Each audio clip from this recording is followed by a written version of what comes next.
ஒவ்வொரு மதத்திற்கான பண்டிகை வரும். ரம்ஜானு ஓகேங்களா? ரம்ஜான், பக்ரீத்தா இருக்கட்டும், அல்லது தீபாவளியா பொங்கல், இருக்கட்டும், பொங்கலு, தீபாவளி. Christmas S. இந்த விஷயத்துக்கு மட்டும் தான் நம்ம போய் வந்து புது துணி வாங்குறத பார்த்துருப்போம். ஆமா.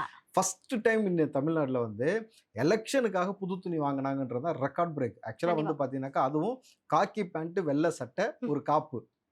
இது வந்து பெண்களுக்கும் சரி, ஆண்களுக்கும் சரி 2 பேருக்குமே இது ஒரு பேக்கேஜாவே வருது. அதுல சென்னையில அமோகமான விற்பனை. அதுவும் குறிப்பா வந்து பார்த்தீங்கன்னாக்கா, எங்க திரும்புனாலும் காக்கி பேண்ட், வெள்ள சட்டை. ஆமா. கிட்டத்தட்ட இந்த ட்ரெஸ்ஸ வந்து இதுக்கு முன்னாடி இவங்க போட்டாங்க, அவங்க போட்டாங்க அப்படிலாம் பல விமர்சனம் பண்றாங்கல்ல. யாரு போட்டான்லாம் முக்கியம் கிடையாது. யாரு போட்டதுக்கு அப்புறம் தமிழ்நாட்டுல ஃபேமஸ் ஆச்சுன்றது தான் முக்கியம்.